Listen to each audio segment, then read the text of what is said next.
narrative is clear. If you make an analogy with the body, both Dr. Montessori and Mario often refer, when they want to explain things going on in the psychic or spiritual sphere, they also refer to the body. But, there's food for the body, there's food for the mind, okay? But the food that's offered to children from birth through to individuals at different ages and stages obviously varies enormously. It starts off with a certain kind of breast milk. Can you imagine being fed that? How possible? It's very limited material at the time period in which that would be appropriate. So the food for the body is changing over the years. Obviously, the food for the mind or for the spirit or for the psyche has to change over the years as well, over the different ages. And it became clear that what worked for one age did not work for another age.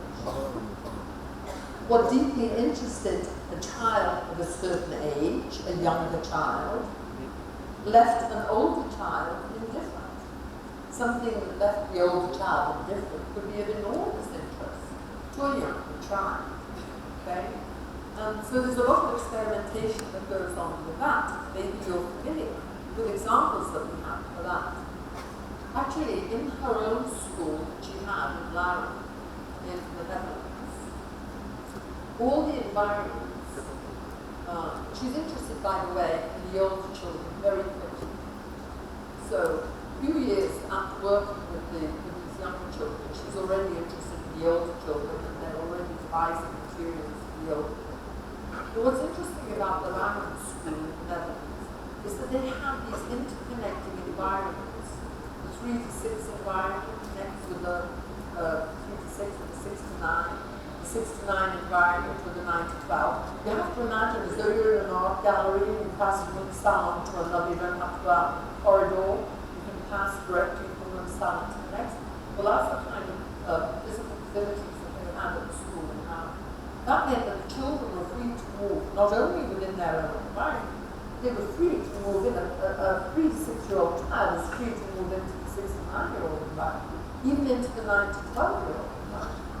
So when they devised materials for elementary children, is it better if I talk over in this direction? Could you hear me before? I think you couldn't hear me before. Is this better? Oh dear, move it over. Okay. So materials that they were preparing for older children, for the elementary children, the second-grade children, they might discuss, because younger children were present, because of this freedom to circulate, right, or the open doors, if you like, which was freedom to circulate, right? Younger children are present when new materials are presented to older children. And if those new materials don't excite lasting interest in the older children and excite the little children, then they're passed to the children's house environment. This is true of the golden bean material, the decimal system material that we know with the unit beads and the golden tens and the 100 squares and 1,000 cubes and so on. It was originally devised for elementary children and moved into the younger children's environment. It was true, for example, for the bottom classifies nomenclature, right, which is all about language, of course, but you have to have an understanding of the concept. But anyway, that was devised for older children who were mildly interested, not deeply, and that was transferred into the children's house environment. There was incredible developments that were going on, but it was made possible to get the ages right because younger and older children were present when certain materials were being presented. And that's experimentation, right? And so she starts to understand very well that these ages are really different and what is offered has to be different. And so what becomes very important now as regards the Montessori approach is when. When do you offer certain things, certain aspects? It's the when and the how. And how do you offer it? Is it offered in a very sensorial, in a very concrete way? Is it offered in an imaginative way, etc., etc.? Okay, so it becomes clear that the psychology of the age is crucial, both for understanding natural development and for understanding what to offer to help natural development, right? Which means what approach to education take. And that is when Maria Montessori starts to speak of psychopedagogy. Psychopedagogy. And the psycho obviously stands for the psyche or psychology, and the pedagogy has to do with the education. So an education that's based on natural development, which means based on the psychology of the age, okay, has everything to do with both natural development and the particular approach that we take to education that we thought of as the Montessori method. And it is, of course, an approach to education which is based on development. Okay? Where, if you like, development provides the foundation. It's what Mario says, our approach to education, the Montessori approach to education, is developmental education. So Maria Montessori uses the expression psychopedagogy. Mario Montessori uses the expression developmental education. Alright? So development becomes the foundation, which it really was from the beginning, but it wasn't so clear. It's when you get these contrasts and differences that things get clearer and clearer. Okay? And anyway, this makes it very, very clear that we have to get it right. We have to know what to offer, when to offer it, and how to offer it. Right? And it's always because of these changes that take place as the individual develops naturally. Right. So, to be able to, all of this means that we have to understand natural development if we're to help natural development. Right? And you can see, just from what I've said so far, how intricately, inextricably intertwined Montessori's discoveries of natural development are, and the evolution of the approach to education. The two are inextricably involved. Okay? And it becomes clear that you can take a subject area. Psychopedagogy involves a psycho approach to arithmetic, psychological approach to arithmetic, psychological approach to geometry, psychological approach to language, etc., etc. Right? What is it that underlies? What's another way of looking at this? All right? That there are different sensitivities that rule the different ages and stages. Right? The different sensitivities and the different forms that the human tendencies take that create these different planes of development, like, or these different characteristics that the children and later the adolescents reveal. Right? There's different sensitivities to those different forms of tendencies that inevitably lead to different, very different interests on the part of the individual at different ages, very different kinds of spontaneous work, different powers or strengths, different vulnerabilities, etc., etc. Okay. So, Montessori's ideas of development, of what's natural development, become clearer and clearer. Right?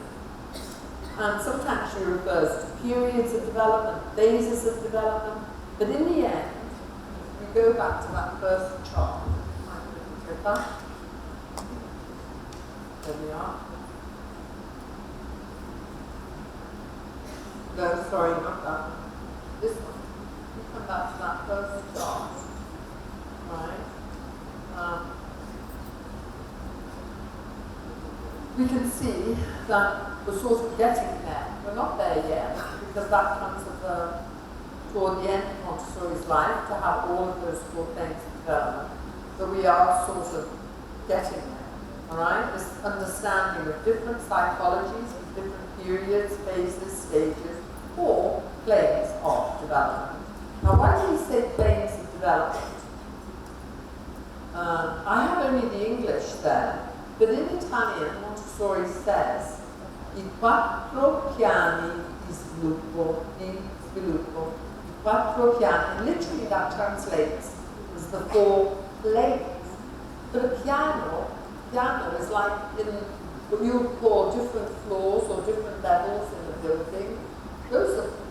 Each one is a piano in Italian. So it's like you've got these different stages, different levels as you go up in the lift, you know, which is using the same expression as you would when you go from the first floor to the second floor to the third floor, which is using the same, it means in a sense of period or, sense of time period. Okay, and she also refers to this, to her thinking of natural development, as represented here, as the constructive rhythm of life. Okay, the constructive rhythm of life. The constructive rhythm of life means the developmental rhythm of life. Okay, because how does an individual construct themselves? Through development. Rhythm, why? Because represented like this, development is being shown as having to do with pattern, rhythm. You know, there's a rhythm here, which is actually like skip counting by 6s, using Leo's expressions. Skip counting by 6s, because we have a first plane that she calls infancy, of course, from birth to 6. We have now a second plane. She's starting to work with older children. She makes many observations there too. Actually, for the second plane, she's working in close collaboration with Mario Montessori, and sometimes I think there's hardly any point of distinguishing the two. Maria and Mario, even if they sometimes use different expressions or do express themselves in different ways. Anyway, there we have what they call childhood. I mean, in the English language, we might refer to infancy and childhood as early childhood and later childhood, but honestly, it's better to use those same expressions that she uses, infancy, childhood. And of course, she also comes on to adolescence and the 4th plane, which has to do with maturity. All right? And she comes to understand, without going into, I don't know, give me enough detail, she comes to understand that each age, each stage, each plane is distinct. Okay? It has its own distinctive characteristics. Yes, thank you. It has its own distinctive characteristics. I just lost my train of thought for a moment there.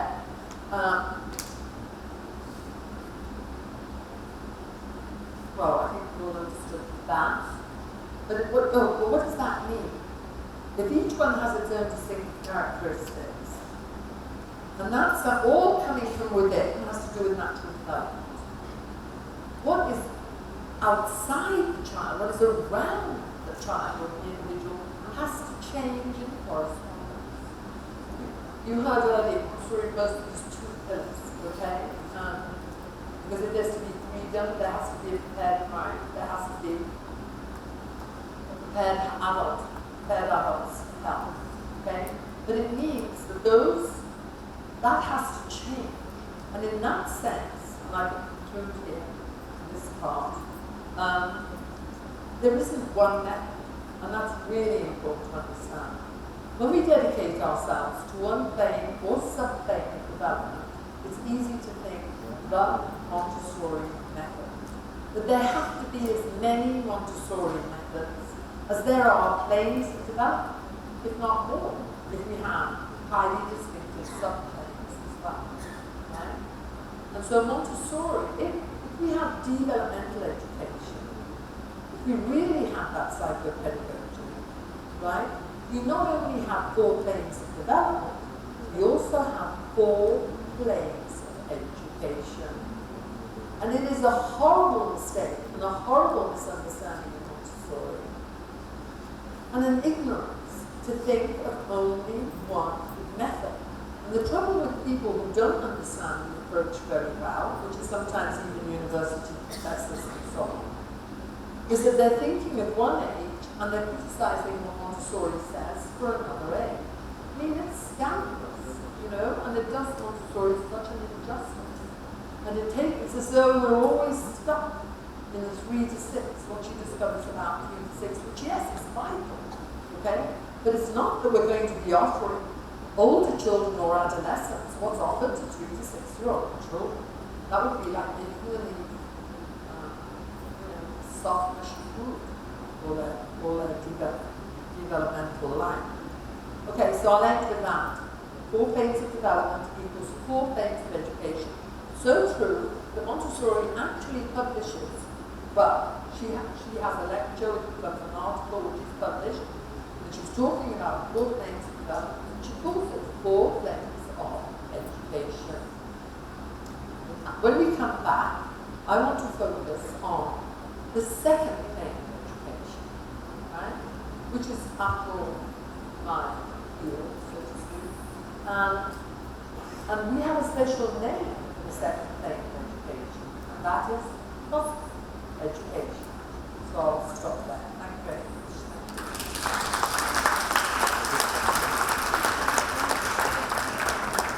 See you soon. Thank you, Baiba, for sharing these ideas with us. We are looking forward to hearing more from you after the break. Shall we all come back from a quick break in 10 minutes? Yes, thank you very much.